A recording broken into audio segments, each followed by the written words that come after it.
For as long as I can remember, I've been a Spider-Man fan. Back in the 1980s and 1990s, I simply could not get my hands enough on anything related to do with Spider-Man. And that's continued on to today, although my fandom's a little bit more selective these days. Along with all the great storylines, Spider-Man boasts one of the greatest rogue galleries outside of Batman. While I still regard Green Goblin as his greatest all-time enemy, Venom is easily the closest second to it. I've been a big fan of Venom since his technically first appearance in Secret Wars 8, and I've loved the character all the way from the black-suited Spider-Man to when it became Venom in full, the gross, drooling, slimy, evil version of Spider-Man. I always just loved the concept of it, and Venom was always scary looking with those big gnashing teeth and the big slimy drooling tongue. And of course there was Spider-Man 3, which they screwed that movie up. I don't know what they were thinking with that, but we got a version of Venom. Yeah, we did. But I was always hoping that in one of these many Spider-Man reboots, Venom would finally get his due. And with this recent movie, he sort of does. But I think this is going to be a film that a lot of people are either going to like or dislike or be in on the joke of it. Because Venom as a movie feels like a 1990s era comic book and all that goes with it. If you remember comics in the 90s, they were completely over the top. Lots of violence, big pouches, tiny feet. It was just so over the top back then. But I always liked Venom, and they tried to go off and make him his own thing because he was so popular. So here we are with the new version of Venom, and now we have a movie about it. As you know, Sony Pictures has put out Venom as part of their Spider-Man Extended Cinematic Universe. Spider-Man is the only Marvel property that Sony has a hold of, and they aren't going to give that back to Disney anytime soon, if ever. Their Spider-Man universe kind of coincides with the Marvel Cinematic Universe. Their version of Spider-Man, well, the recent one, there's been 3. The most recent version, however, has been in Civil War, Spider-Man Homecoming, Infinity War. So they fit them in there somewhere, but they're doing all these other side projects that may not necessarily mesh with it. I don't know, it's super complicated, licensing rights. But now we're in the middle of seeing Venom get his own standalone film. And the real question is, how is it? It's alright. You know, I think the mileage is going to vary how much of a Venom fan you are, how much you're familiar with those 90s style comics, how much you like Venom, how much you like an over-the-top character. In comparison to some comic book movies, it's probably not one of the best ones that's come out recently, but I personally went in with low expectations, and I found myself enjoying myself far more than I expected. And let's be honest, the first Venom trailer really didn't show us anything of what Venom would look like. And whoever does the trailers over at Sony needs a stern talking to. This is yet another instance. I remember when they did that Ghostbusters remake a couple years back. Their first trailer had no ghosts in it. It's like they're trying to build all this hype without any of the key elements that would get you hyped in the first place.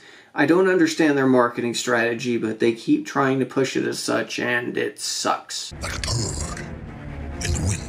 The Venom movie is largely based off the Lethal Protector storyline, where Eddie Brock has moved from New York over to San Francisco to start a new life after being disgraced over there. They incorporate a lot of the Venom elements over there. Again, largely from the 1990s era comics. I recognized everything immediately. When it gets to the Venom part, it gets to be a lot of fun. It has a very long lead-in before we finally get to the payoff scene. A lot of it is story exposition. It kind of explains who Eddie Brock is, what he does, a little bit of his backstory, why he is where he is. He's got a career, he's got a fiance, he's got this whole life going ahead of him, but he's always guided by this very strong sense of righteous justice. That's very much Eddie Brock. He's always against guilty versus innocent, and I thought they incorporated that aspect really well. All of his backstory is well done. Whoever wrote all this definitely got the character. Eventually we do get to that point where Eddie breaks into a facility, encounters the symbiote, merges with it, and even then it takes a while before that really kicks in. There's a couple weird scenes and you can tell something's wrong with them, and he's not quite used to this whole concept of where this voice is coming from that's constantly inside his head and all these weird freakish powers that are starting to manifest. And then when it finally gets to Venom, it's pretty awesome. They did a great job of realizing the internal voice of the Venom symbiote, because in early comics you only saw the conversation that both the symbiote and Eddie had from Eddie's perspective, so you never knew what the Venom symbiote was going to say until later modern issues, and now they kind of share two sides of the conversation, which is a lot funnier because the symbiote is very sarcastic, very mean-spirited. It's trying to learn what Earth is like, There's some things that don't work as well. The main bad guy, for example, is the same multimillionaire, evil corporate genius bad guy who wants to rule the world sort of thing, and that's been seen 80 million times over. Works great for comic books, but we've seen it all before. The musical score isn't necessarily memorable. I didn't really find anything stand out for it. I was expecting some cool theme. It just was there. It was romantic when it needed to be romantic. It was scary when it needed to be scary. It didn't really stand out in any way. There was a Venom-related song and during the end credits done by Eminem. A lot of the tone of the movie seemed a little uneven. Are they trying to be scary? Are they trying to be violent? Are they trying to be funny? Are they trying to be a buddy movie? Yes to all four, and a lot of it seemed uneven because of that. As far as Venom himself goes, the overall look is pretty good. Admittedly, I missed the giant white spider, but they went for a different origin route than his original, where he was brought back from Battleworld during Secret Wars by Spider-Man. He's now the result of an escaped alien that crash landed in a meteorite. Almost sounds like the Blob, but intelligent. And I do admittedly miss the Spider-Man references. If they're doing this whole cinematic Spider-Verse thing, at least go for it where Spider-Man's somewhere in the middle of all this. I don't know if they're planning to have Spider-Man in the Venom movies or Venom in the Spider-Man movies because everything's so convoluted. And again, I don't know which one is Marvel Cinematic Universe and which is the standalone thing. I'd like to see the two cross over at some point. If you're going to have all this, at least make it mix. It's one of Spider-Man's greatest enemies. However, the stinger that they showed during the mid-credits scene answered one of my biggest questions of why didn't they do this instead. I hope that if they do a sequel, this is fully explored because this is another aspect I would really like to see. That was one of my biggest questions answered. They also do another stinger element. There's two, and that one's pretty different and slightly unrelated,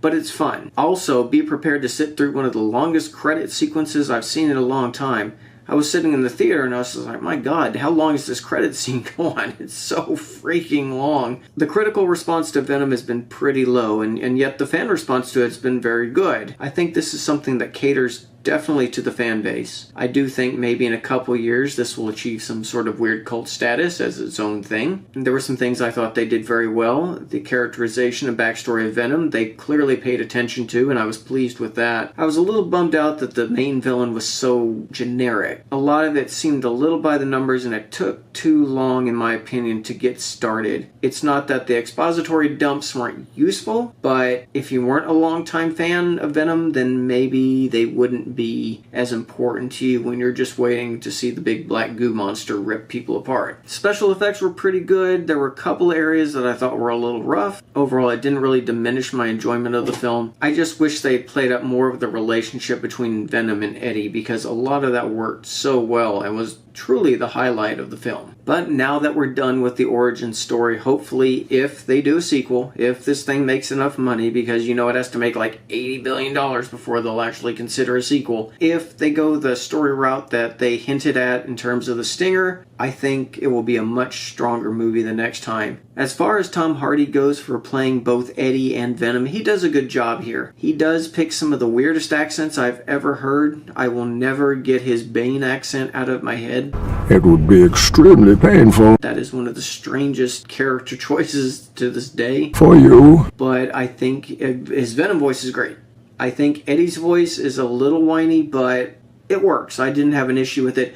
It actually sounds better in the movie itself versus the trailer. There was just something so exaggerated in the trailers, and it seems like it's more subdued in the actual movie itself, which is good, because I thought it was just going to sound like a bad Vinnie Barbarino thing from Welcome Back, Kotter. Hey, Kotter.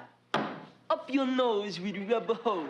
Overall, Venom pays close attention to its comic book source material. It feels a little muddled and slow at times, and some things just don't resonate as well as they should, but I really liked the portrayal of Eddie and Venom in this. I walked into this film fully expecting it to suck, and it did not. I had fun with it, despite its flaws. So, as a Venom fan, take that as you will. My biggest concern, however, remains how far is Sony going to go in trying to bloat out this Spider-Man cinematic universe. That's not to say there aren't a lot of great and well-defined characters in Spider-Man's world, but Sony also tried to get a Aunt May movie off the ground, so so they might try to bloat this into oblivion for all I know. Anyway, that's my thoughts on Venom. Let me know what you thought as well. If there was a movie you enjoyed, if it's a movie you think is destined for some sort of cult status, does it bring back those 90s feelings of jams and pogs for you? Let me know. Until that next time, I'll see ya.